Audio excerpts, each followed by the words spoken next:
Neste mês, no dia 23 de setembro, é comemorado o Dia do Cigano aqui no Paraná. No Brasil, pelo IBGE, estima-se que a população cigana seja de 800 mil a 1 milhão de pessoas espalhadas aí pelos 4 cantos do Brasil. No Paraná, são cerca de 43 mil ciganos. E para celebrar essa cultura, que traz muita tradição, muita cor, muita música, a Casa Eliseu Voronkoff, que fica em Araucária, na região metropolitana de Curitiba, promove o Setembro Cigano, um mês inteiro. No Bem na Pauta de hoje, a gente conversa sobre a cultura cigana, traz todos os detalhes também desse evento que está imperdível e o melhor é gratuito. Então, caso você não me conheça, prazer, eu sou Luísa Mainardes, repórter aqui do Bem Paraná. Quem opera pra gente é o Evandro Soares e a coordenação do estúdio é da Josiane Ritz. Então, para o episódio de hoje, eu tenho a honra de receber a coordenadora do evento Setembro Cigano, Ana Paula Frazão. Seja muito bem-vinda. Eu que agradeço aí o convite de vocês, e para a gente é sempre bom que a gente possa falar sobre o nosso trabalho e também sobre a cultura cigana. Perfeito, é isso que a gente vai fazer hoje. E para completar a mesa, a professora de dança cigana, Michele Cass, seja muito bem-vinda também. Muito obrigada, eu agradeço a oportunidade. Imagina. Então vamos começar primeiro conhecendo um pouquinho de vocês. Eu queria saber, Ana, quando que a cultura, a arte cigana chegou na sua vida, né? Porque a cultura cigana ela é muito chamativa, né? Ela chega, assim, de um jeito só, porque realmente ela é muito bonita esteticamente, a gente fica ali muito hipnotizado. Eu queria saber quando que a cultura cigana cruzou o seu caminho.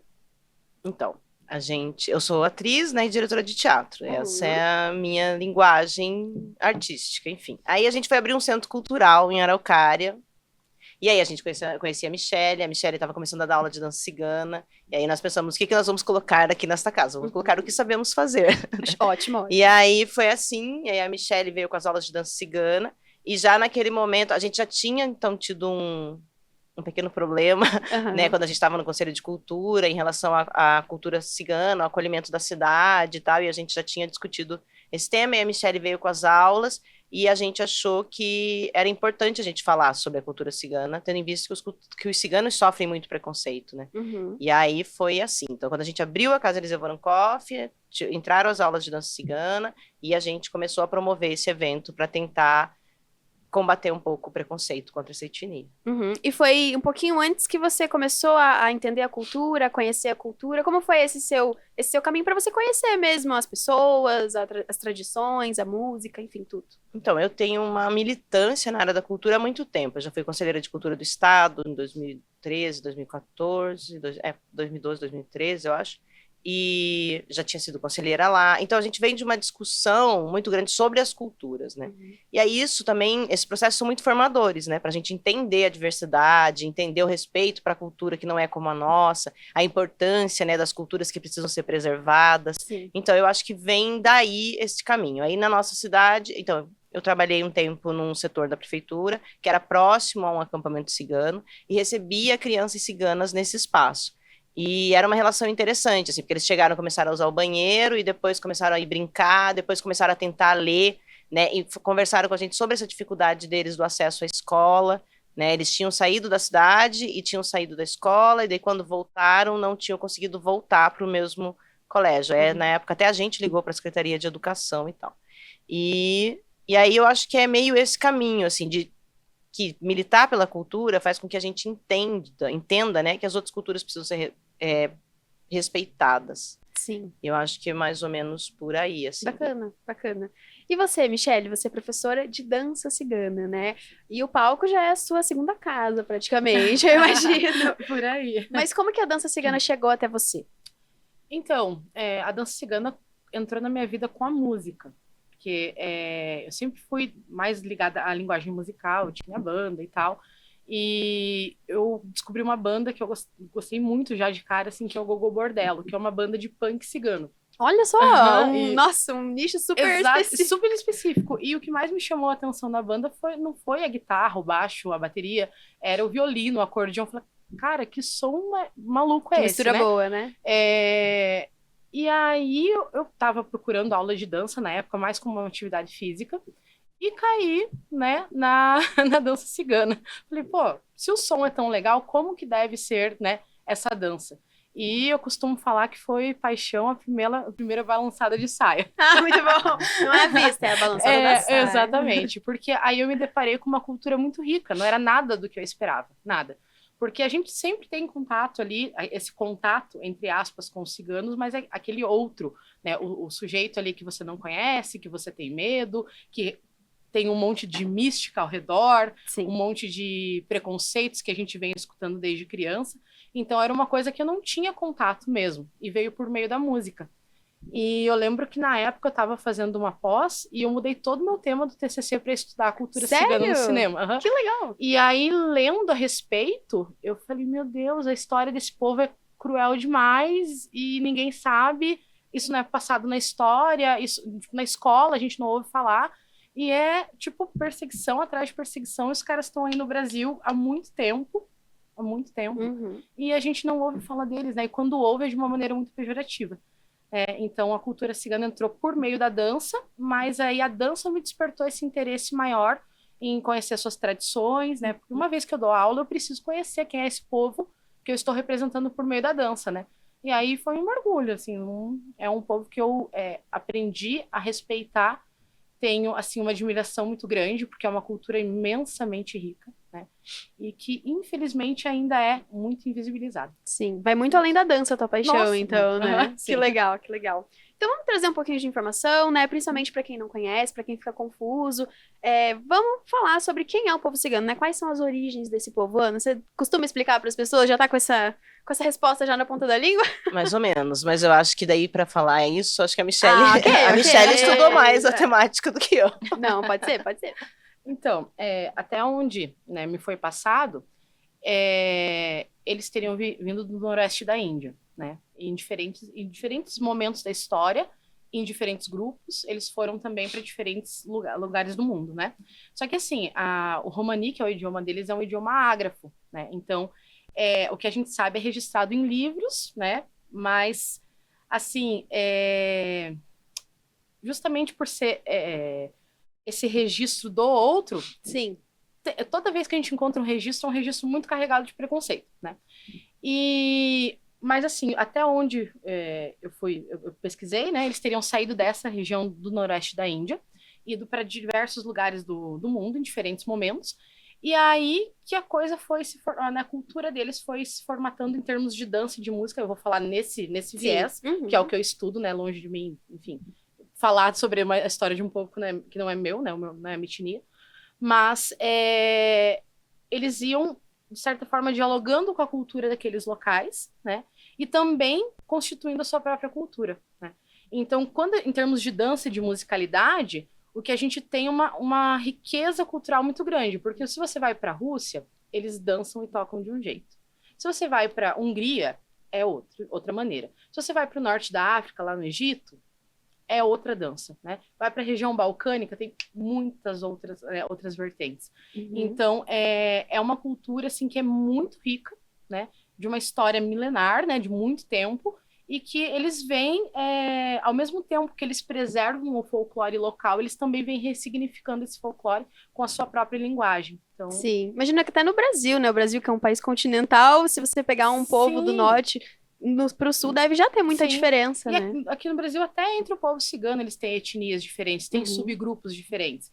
Então, é uma etnia muito heterogênea, né? Então, a gente tem muitos povos dentro de um só, e eles também vão ter as suas especificidades, e claro que a tradição, eles têm uma linha, mas tem também cada família as suas próprias especificidades, né? Então, é uma cultura, assim, imensa, assim, difícil da gente compreender, né? Que legal. E falando um pouquinho sobre música e dança, eu queria que você trouxesse um pouquinho pra gente desses principais elementos que envolvem a dança e a música do povo cigano, né? Porque você falou um pouco da saia, pelo que eu vi, leque também é um elemento. Conta um pouquinho pra gente, assim, o que você precisa saber de início quando você vê ali um vídeo da pessoa dançando, quais são os elementos que existem ali? Acho que a primeira coisa é definir bem o que é dança de acampamento e o que é dança que é feita pro palco, né? Porque eles são uma cultura um tanto fechada, se preservam em relação a isso. Então, o que eles fazem no acampamento é uma coisa, o que é levado para o palco é outra coisa, né? Então, o que eu vou falar é mais a respeito do palco, legal, né? Da dança cigana enquanto arte, né? Enquanto manifestação artística que é praticada por ciganos e por não ciganos também, né? Mas, assim, a saia é um elemento muito marcante, né? Isso é até estereotipado, eu diria Sim. um pouco, mas é uma coisa que de fato está ali presente, né? Principalmente aqui no Brasil e também na Rússia, né? O leque que você falou vai para uma vertente mais ali hispânica, tá? Então, legal. porque quando você estuda os ciganos na Espanha, o que eles dançam? Dançam flamenco. Uhum. Então, aí vão ter todos os elementos ali da cultura flamenca, que é o abanico, que é o leque, o mantão, que é o chale, e assim por diante. A gente vê muito também no palco pandeiro, né, enfeitado com fitas. Aí vai variando muito de país para país, de região para região, tá? Mas, basicamente, a gente vai ver nesses elementos de palco, a gente vê muito o leque, o chale, o pandeiro, em algumas vertentes o punhal, e é uma coisa mais cênica daí. Uhum. Você, como professora, costuma levar o quê, assim, para iniciantes, por exemplo, para aulas com pessoas iniciantes? Eu sempre coloco como primeiro contato a saia. Legal. Porque é o que encanta. É o que encanta, não adianta, né? Sim. Até a gente chegar ali, porque a pessoa chega com aquela expectativa de aprender dança cigana. Aí eu vou ensinar, por exemplo, a dança cigana turca, que é só movimento pélvico e não tem saia. Como é que fica, né? Então, Entendi. a gente também tem que ir, né? Sim. Ir apaixonando a pessoa para ela entender que aquele universo da dança cigana é muito maior do que só a saia. Mas eu sempre começo com a saia, porque é uma delícia e todo mundo ama, gosta, né? sim. Legal, legal. E quando a gente fala, né, sobre o povo cigano, vocês duas já trouxeram um pouco disso, a gente fala sobre muitas crenças que muitas vezes são infundadas, né? E eu queria que a gente discutisse um pouquinho sobre esses mitos, né? Eu acho que o primeiro que você comentou são os acampamentos. O povo cigano, em sua maioria, ainda é muito nômade? Ainda existe essa crença, assim? Então, existe, né, os que viajam, os Uhum. que não viajam, mas moram em acampamento, e a gente também já tem pessoas ciganas morando em casas. Então, assim, a gente já teve contato, acho que com esses três, né, nessas três possibilidades. Eu fui recentemente, foi a primeira vez que eu fui num acampamento, assim, e lá nesse acampamento, por exemplo, o Cristiano que nos recebeu, ele viaja. Ele veio do Rio Grande do Sul por causa das enchentes e está acampado. E isso também é uma coisa muito legal de destacar, né? Que ali em São José dos Pinhais, a prefeitura deu um terreno, quer dizer, cedeu um terreno que tem banheiro e tem água e luz. Eles pagam só a água. Mas isso é importantíssimo, né? Aí a gente até estava conversando com o Cristiano sobre isso, assim, sobre essa acolhida que toda cidade deveria ter. Esse lugar disponível para eles poderem chegar e ficarem, né, de forma digna, né? E que não acontece. Então, isso é muito legal. Então, o Cristiano é uma família que viaja e quem tá lá é a dona... Eu não vou lembrar o nome dela, ela até já foi lá na casa. Eles estão acampados ali há 8 anos. Então, mas eles moram em barracas. Certo. Moram nas tendas. E aí a gente tem a família do Tião, né, que a gente já conheceu, já foi lá na casa, então eles moram numa casa. Segundo o Tião, ele tem um trailer na frente da casa, diz que ele dorme lá porque ele não consegue dormir dentro de casa. Sério? Ele tá acostumado com... Então a gente tem essas vertentes, né, a Nardi também mora em casa, né, e aí o Tião, quando foi lá na casa, no evento que ele foi uma coisa bem importante, assim, que ele falou, que eu achei legal, que as pessoas estavam perguntando, sobre o casamento, sobre as tradições e tal. Ele falou, olha, na minha família não tem mais, as minhas filhas vão casar com quem elas quiserem, porque eu mudei, né, como a cultura de vocês evolui, a nossa também está evoluindo. Sim. No entanto, tem os que mantêm a tradição, e que está dentro da cultura deles, né, e que precisa ser respeitado dentro da cultura deles. Então, tem muitas variações ali, como tem na nossa sociedade, né? Cristiano falou também aquele dia no acampamento, porque às vezes chega uma pessoa no acampamento que faz bagunça, que faz coisa errada, e aí os vizinhos não gostam. Eu falei, mas em todo lugar tem. Sim. A gente mora num condomínio, chega um vizinho, faz tudo errado, não é? Aí eu falei, é só porque realmente a sociedade tem ali um foco estereotipado, né? Mas se você não olhar para a tua vizinhança, é a mesma coisa. Você vai ter vizinhos ótimos e vizinhos não tão ótimos. Assim. É uma parte que eu acho muito interessante da evolução da cultura, né? E às vezes nem evolução, só uma mudança que vai acontecendo. Sobre saia que você falou, eu conheci uma menina que é cigana que na família dela já usar calça, por exemplo, já é uma realidade, não é algo considerado errado ou não, em outras famílias ainda é prezado muito pela saia. Então, realmente, as coisas vão mudando, né? E essa questão que o povo cigano é muito formado em famílias, né? Existe, tanto que conta lá, nesse acampamento tem 10 famílias, 20 famílias. Então, a família é um elemento muito importante, muito interessante. E nesse dia que a gente foi no acampamento, o Cristiano falou isso. Ele falou, um acampamento cigano que só tenha só uma barraca, ele falou, pode ter certeza que essa pessoa é triste, né? E é isso, assim. Então, estar dentro do acampamento é muito legal, sabe? É muito transformador, assim, a maneira como você vê. Eles têm uma escola lá dentro, sabe? As crianças brincam de escola, então todo aquele lugar ali que é isso, é uma família, são várias casas e eles convivem naquele espaço, né? Você chega, as tendas são extremamente organizadas, né? É muito legal. E você ser recebido por alguém, você tá entrando na casa daquela pessoa, né? É muito, muito interessante, assim, eu acho. E aí também muda a visão que a gente tem. Muda muito a visão que a gente tem. Foi uma brincadeira que eu sempre fiz, né? Tipo, porque fala que cigano rouba criança. Eu falei, quem que é a criança, né? Quem que é mais criança? Mas, gente, eu nunca tinha estado falar sobre isso. Eles falam. Eu vi pesquisando mesmo pra hoje, eu fiquei, gente, não sabia que existia essa coisa de cigano rouba criança. É porque eu não sei se talvez pode ser uma coisa que foi se perdendo, assim, sei, um mito que foi se perdendo, mas da onde que surgiu isso, gente? Eu não sei, assim, eu nunca tinha escutado falar sobre isso.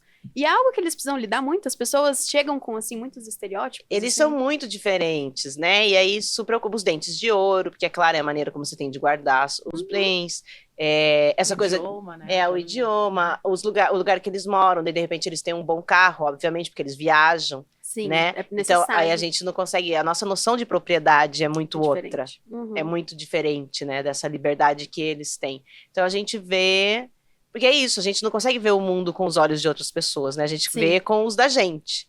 E aí os nossos olhos são muito mal treinados, né? A gente coloca a nossa régua ali. Isso é muito ruim. Então, dentro da cultura deles, tá tudo certo, né? E a gente tem esse preconceito muito grande porque a gente só tá enxergando com os nossos olhos. A gente não tá enxergando com os olhos deles, né? Sim, a Michelle falou sobre a representação no cinema, por exemplo. Trazer essa parte da mística, do vidente, do tarô, não sei se tô falando certo tarô, mas tipo dessa parte assim de prever o futuro, essas coisas assim. Você encontrou muito isso, por exemplo, na sua pesquisa? Porque realmente, pensando assim em representação cigana que eu conheci, eu não consigo pensar em uma que não seja exatamente isso, assim, que não seja exatamente essa caixinha, sabe? Então, quando eu pesquisei, eu trabalhei muito com os filmes do Tony Gatliff e do Emir Kusturica, que são cineastas que trabalham bastante a temática cigana. O Tony Gatliff, principalmente, porque ele é filho de uma cigana argelina, então que bacana. Ele tem essa descendência. Então, eu gosto dos filmes dele justamente porque ele não trata de maneira estereotipada, né? Então, os filmes dele são extremamente musicais, né? Então, toda cena que acontece ali tá rolando uma música, seja uma cena de briga, eles estão fazendo som quando batem na grade, entende? Que legal! Então, eu gosto de estudar essa vertente justamente porque desconstrói essa visão que a gente tem, né? Que, tipo, pode até ser real, né? Não, eles têm a leitura de mãos, eles têm toda a quiromancia, tem a fé deles, claro, independente ali de religião, cada família vai seguir a sua religião, eles têm uma liberdade religiosa muito grande, né?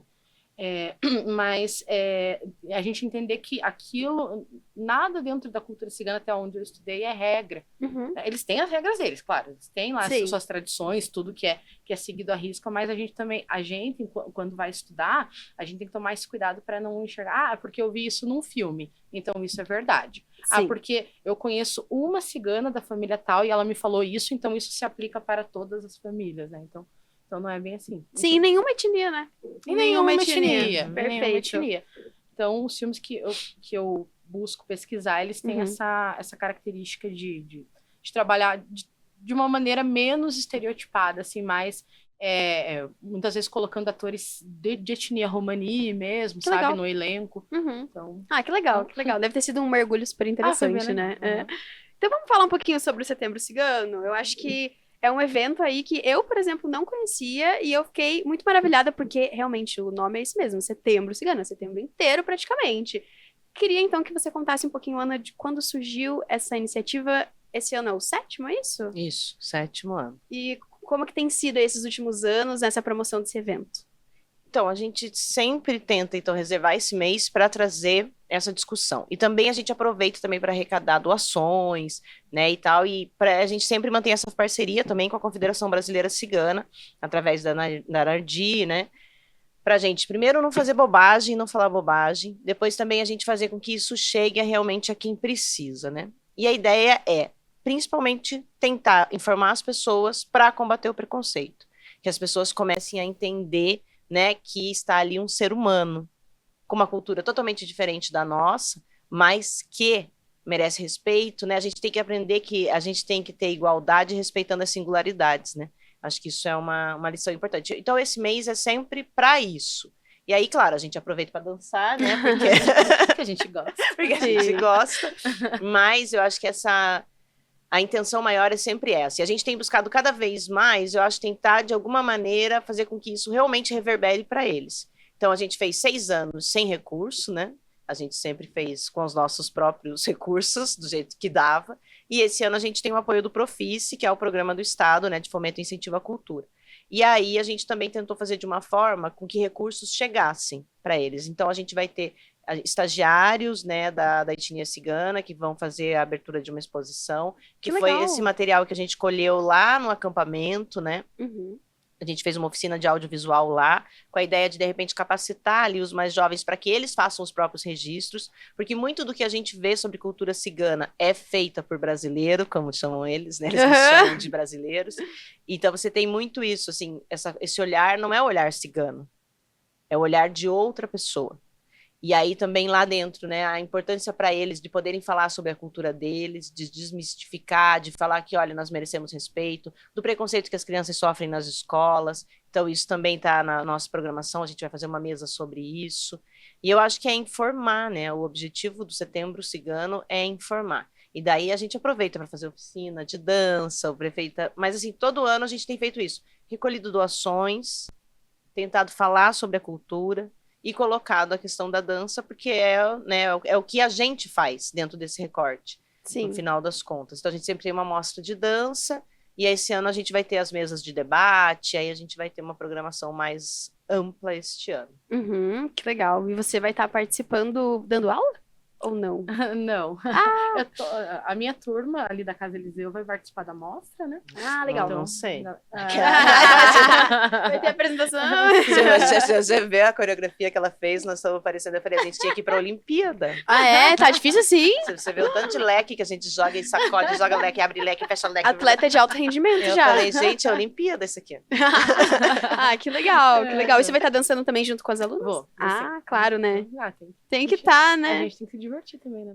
Ah, que legal. Eu trouxe aqui uma listinha de algumas das coisas que vão ter, mas você encontra tudo lá no site do Bem Paraná. Eu vou deixar aqui, vou pedir para Evandro colocar pra gente, mas a gente também vai colocar o link lá na matéria no site. Então vai ter oficina de audiovisual em acampamento cigano com exposição dos registros que foram feitos, que foi o que a Ana falou, apresentação de dança cigana e dança circular. Dança circular, olha, eu não conhecia essa. Oficina de composição coreográfica, show com jazz cigano, quinteto, oficina sobre musicalidade flamenca. Então realmente vai estar muito recheado, né, gente? Aqui a matéria no site, para quem quiser ver mais. Lá tem mais informações, tudo que você precisa saber. Mas qualquer coisa, dá um Google aí, Setembro Cigano, que você acha também. Mas que legal, gente. Eu preciso perguntar, né, como tem sido já começou. Começou dia 31. Como tem sido, como esses primeiros dias eles têm rolado? Vocês têm curtido? As expectativas estão boas? A gente foi no acampamento, né? Essa Ok. foi a nossa primeira legal. atividade. Então, foi muito legal. Realmente é transformador. Né? Eu saio sempre, nossos projetos todos, né? A gente sempre tem buscado, assim, com a cultura, isso de fazer algo que seja de verdade, que Sim. chegue nas pessoas de verdade, que a gente possa. Aí, às vezes, isso causa algumas frustrações. Ah, porque é? a gente. Porque você vai e daí você pensa, putz, eu tinha que ter feito mais. Ah, sim. Eu devia ter feito melhor. Aí eu tava falando com o Lúcio, que é um dos nossos parceiros, né, na criação do evento. Tava falando pro Lúcio, falei, Lúcio, a gente tem que vir mais no acampamento ouvir as pessoas. A gente tem que vir mais aqui para saber o que eles estão precisando. Uhum. A gente tem que ouvir mais o que eles estão querendo reverberar, Sim. né? E eu acho que isso foi uma lição importante dessa nossa ida lá. Foi muito legal, a gente foi muito bem acolhido. Qual acampamento que foi? É em São José dos Pinhais. São José dos Pinhais. Ah, esse que você falou que... Isso, tem Aham. tem uma estrutura ali mínima, pelo menos, Sim. mais oferecida pela Prefeitura de São José dos Pinhais. Quantas famílias que moram lá? Eu acho que hoje eles estão com 8 tendas, mas tem uma família que é fixa, mas é a avó, a mãe, daí tem os netos, daí eles têm várias, e esse pessoal que veio do Rio Grande do Sul, porque estava com o problema das enchentes, Sim. e que talvez eles retornem para lá em breve. Até o Cristiano falou que devem voltar logo, porque eles precisam trabalhar e tal, então acho que eles já têm ali os espaços onde eles se movimentam melhor, né? Ah, que legal. E aí agora, essa sexta-feira, a gente tem a nossa primeira mesa. Então a gente vai ter na mesa a Nardi e a Marisa Galvão, que são ciganas, e aí a gente vai levar a escola. Então, o nosso bom. plano é essa ideia de uma mediação mesmo cultural, que a gente possa aos poucos ir quebrando essa barreira e esse distanciamento, né? E aí também vai ter a apresentação de dança da Camila Níquel nessa noite. Então, esse é o nosso primeiro evento. E aí, no domingo, a gente tem a oficina da Joyce, que vem de São Paulo, né? Que é uma pesquisadora também. E aí vai dar a primeira oficina, que é de composição coreográfica. Que legal, que legal. E eu queria falar sobre as arrecadações, né? Como que elas estão funcionando, como que, se alguém quiser fazer a doação, como que pode fazer, o que estão aceitando, consegue dar aí algumas informações pra gente? Sim, então é só entrar em contato com a Casa Eliseu, pode deixar lá, né? Então, alimentos não perecíveis, produto de limpeza, de higiene pessoal e roupa. O pessoal tá precisando de Certo. roupa de criança, de menina, que tem uma menina grávida no acampamento e precisa de roupa para essa criança. Uhum. E aí pode deixar na Casa Eliseu e também se precisar que a gente vá buscar, aí é só avisar antes para a gente combinar. Aí os Legal. nossos contatos devem estar na matéria, Sim, né? É tá só lá, entrar tem o em WhatsApp contato lá com a embaixo. gente. Isso, aí no Uhum. nosso site também conseguem lá, é casaeliseuvoroncoff.com.br. Uhum, legal. Então, eu vou repetir as informações aqui para você que está escutando a gente, para você anotar se você ainda não anotou. Então, já pega sua caneta aí. O Setembro Cigano acontece até o dia 29 de setembro, que é um domingo, que é o dia da mostra, né? Uhum. Na Casa Eliseu Voronkoff, Rua Julieta Vidal Osório 413, no centro de Araucária. O evento é uma realização conjunta do espaço com a Confederação Brasileira Cigana e o grupo de danças ciganas, a gente vai falar errado, eu acho, Lien e Gitan. Isso vai certo. Ah, ok, falei certo, tudo certo. E o melhor, lembrando, as atividades são todas gratuitas, então não tem por que não dar uma conferida, né? Então eu vou pedir agora para vocês deixarem um convite para quem está assistindo a gente, vou pedir para cada uma deixar aí, porque vale tão a pena conhecer um pouco da cultura cigana e principalmente através do Setembro Cigano. Começar com você, Michelle. Tá bom. Então, eu acho que o convite é para conhecer a cultura e se maravilhar com ela, assim como eu me maravilhei alguns anos atrás. Seja por meio da dança, seja por meio da música, que a gente vai ter um show, né, com o Dia Cigano Quinteto, mas, sobretudo, ouvi-los falar, né? Então, a gente vai ter as mesas ali, as duas mesas que nós teremos vão ter ciganos de etnia, né? Então, eu acho que é bem importante ter esse contato e ouvir mais, porque nós somos meros representantes, né? Sim. E ali ouvi-los falar, né? Como a Ana bem disse, né? A gente precisa ouvir mais essas pessoas. Então, ouvi-los falar sobre a própria história, sobre o que eles passam de verdade, né? Que a gente só ouve falar, mas o dia a dia, a gente coloca lá uma saia, vai lá, se diverte, beleza, né? Mas eles é que passam, né? Na pele, né? Na pele, sentem na pele, né? O que é ser considerado pela maioria como diferente, né? Então, eu acho que é um convite para você se maravilhar e, ao mesmo tempo, desconstruir, né, esse preconceito que a gente carrega. Enfim, a gente vive numa sociedade preconceituosa, então somos todos preconceituosos em algum nível. Então, acho que o convite é justamente para a gente aprender a ser um pouquinho menos Conhecer, pior. né? Conhecer, não ter medo do desconhecido, Exatamente, né? exatamente. E você, Ana, por que vale tão a pena conferir a programação do Setembro Cigano? Então, eu acredito muito, tenho colocado isso como propósito, né? Eu estava pensando esses dias sobre propósito, enfim, eu acho que propósito é o que diz mais, porque eu não sou uma pessoa muito religiosa, muito de ter missão, mas Te entendo. acredito muito num propósito, assim. Trabalhar com cultura tem sido um propósito, tenho colocado minha energia nisso. Acredito que contato com arte, contato com culturas diferentes, elas ampliam o nosso repertório para entender a vida. Então, eu acho que essa é uma das coisas mais importantes. Então, de você conhecer uma cultura diferente da tua, talvez ela te traga possibilidades também de entender a vida de outra maneira. Eu fico pensando muito nessa riqueza deles, desse não, do não da propriedade, sabe? Da terra, onde uma terra é de todos, né? E se a gente entendesse assim, a gente teria tanta coisa diferente acontecendo, né? Tanta guerra que está acontecendo não estaria acontecendo se a gente entendesse que a terra é para todos e que nós somos livres e podemos ir e vir. Então, assim, a gente evitaria vários problemas se a gente entendesse uma coisa que para eles é tão simples, né? Então, eu acho que nesse sentido, assim, a arte, a cultura, conhecer outras culturas, eu acho que nos capacita para a vida. Então, eu acho, assim, o meu convite é esse, assim, sempre que tiver algo que seja de cultura, de arte, vá. Depois você vai fazendo suas escolhas do que você gosta ou não. Mas eu acho que essa possibilidade de ampliar o teu leque de visão, o teu leque de relação com o mundo, eu acho que é importantíssimo. Então, eu acho que o Setembro Cigano é uma oportunidade de a gente aprender com os ciganos uma nova visão de propriedade. Nossa, lindo. Eu tô aqui pensando ainda sobre isso, porque agora eu fiquei tocada. E não reproduzir, né, o que não o que não é verdade, o que é infundado. Acho que isso faz todo sentido. Meninas, obrigada por terem vindo, foi super agradeço. legal. A gente Eu que tô agradece. animada, espero que o Setembro Cigano tenha uma vida longa e fique cada vez maior. Então, obrigada, Ana Paula, por ter vindo conversar com a gente. Eu que agradeço imensamente aí o convite de vocês. Também quero lembrar, né, que é uma lei de incentivo, a importância dessas leis, porque as pessoas acham, às vezes, né, a gente teve já discursos muito ruins a respeito das leis de incentivo, e não, né, a gente está empregando mais de 30 pessoas nesse evento, né, conseguindo levar recursos também para a cultura cigana, né, e dividindo esse mote aí, porque as pessoas acham, você pegou tanto de dinheiro e gastou. Não, muita gente recebe, muitas pessoas são contratadas, é um trabalho grande que envolve muitas pessoas, né, e a importância disso, né, para que a gente possa ter essa visibilidade, no sentido de que quando você faz sem dinheiro, às vezes você não tem dinheiro para contratar uma assessora de imprensa, às vezes você não tem dinheiro para contratar a menina que vai fazer as artes. Então, neste momento, a gente, além de valoriza estar distribuindo, tudo, né? você traz isso também para uma visibilidade que é importante, né? Então, quem estaria falando sobre cultura cigana se não fosse a lei de incentivo? Então, é o Profice aqui do Paraná e a gente tem o apoio da Copel e da Gelopar. Perfeito, muito obrigada. Obrigada a você também, Michele, por ter vindo, agradeço. compartilhado. Vou ter que te ver dançar em algum momento, porque fiquei curiosa. Vi o Instagram, fiquei hipnotizada, então, muito obrigada. Eu espero que a mostra seja super legal também. Será? Imagina. E eu agradeço também você, né? Claro que tá escutando a gente, que tá aí ligado. Muito obrigada por ter ficado até o final. Não esquece de seguir o Bem Paraná nas redes sociais e de conferir a programação do Setembro Cigano. Vai lá no site do Bem Paraná, você vai encontrar todas as informações que você precisa. Eu te espero numa próxima do Bem na Pauta, tem muita coisa boa vindo por aí. Eu agradeço mais uma vez e até a próxima. Tchau, tchau!